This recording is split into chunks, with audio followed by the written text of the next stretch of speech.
Bismillahirrahmanirrahim. Today we are going to learn about the evolving technology or the evolution of technology. As you can see in our day-to-day life that we have been using different modern gadgets and machines. Can you name some of the important machines and gadgets we are using today? For example, we are using LEDs, smartphones, and one-touch washing machines. And there are many more.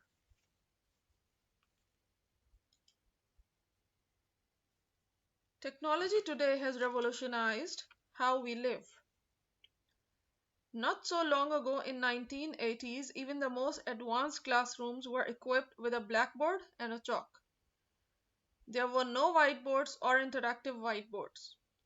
There were no tablets or laptops. Students wrote on papers with pen and pencil and had to organize their notes in notebooks or binders. If you wanted to copy a page of notes for a friend, you had to write the entire page again.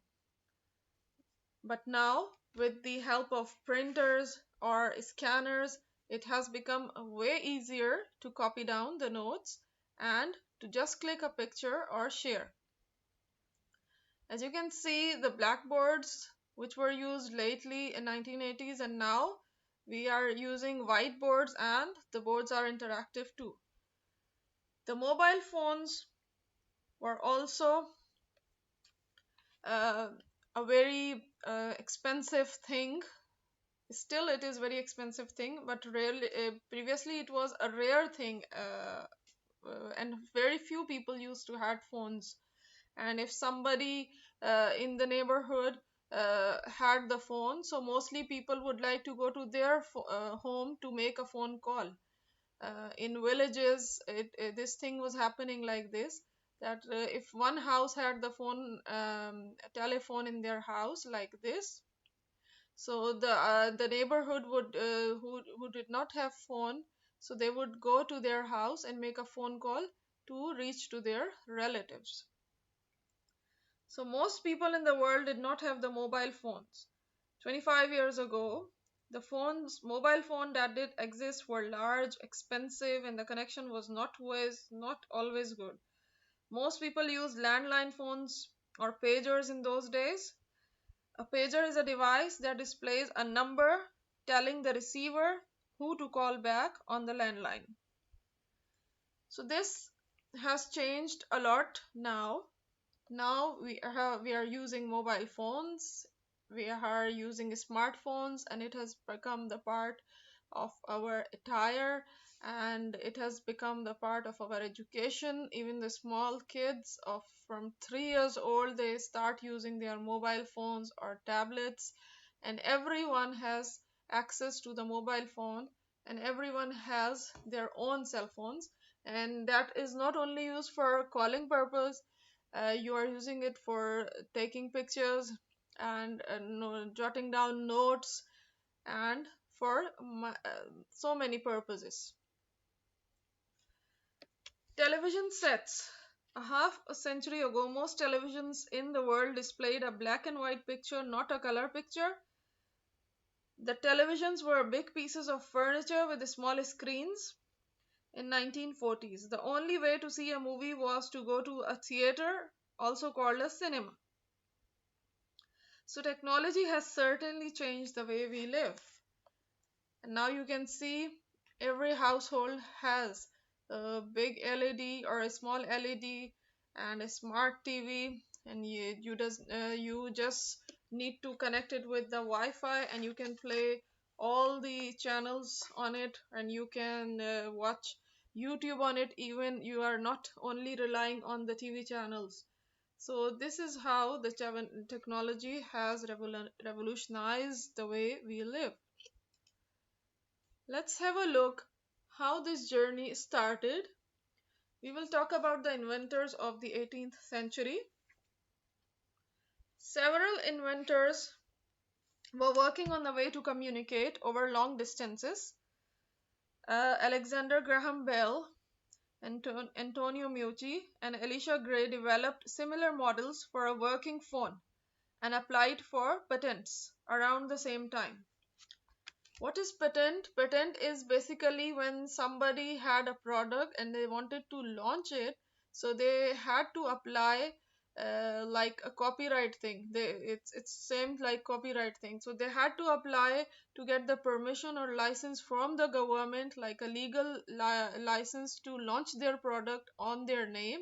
So no one else can complain that it is my product or it is my idea.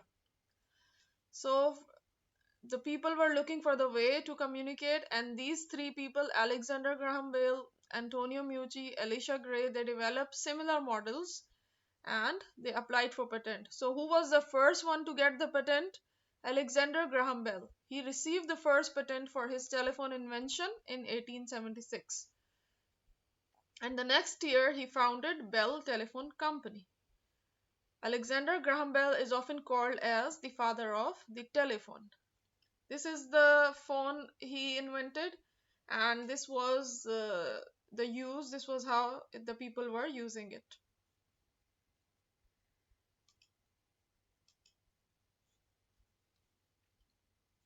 So what the patent is, as I told you already, it means that license issued by the government that this person is the sole owner or the maker or the inventor of the product. So as Alexander Graham Bell got the patent first, so he is considered as the pioneer or the inventor of the telephone. Let's talk about the another inventor of the 18th century, Charles Babbage. He was a mathematician, and between 1822 and 1834 he invented the first automatic computer. Over 100 years later, in 1936, Alan Turing, he invented a machine that formed the basis of the computers and that we use today. So these early computing machines were mechanical, meaning that the operator perform each calculation separately. So they were the machine used to look, the computer used to be like this. It was almost occupying the whole room to operate, and it was the computer which was invented by Charles Babbage, was known as analytical engine, and it was known as a mechanical machine because the operator had to perform each calculation separately. Not like today that we just give command to our computers or our laptops and it is performed in 1 second. So that was a very time consuming product at that time, a huge product, a heavy product, and needed a lot of hard work and effort. But now with the revolution, the things are much simpler and much smarter, and we can use them easily. Even we can carry the laptops in our bags with us, and they are as small as the book size and as light as a book. So this is how we have reached up till here.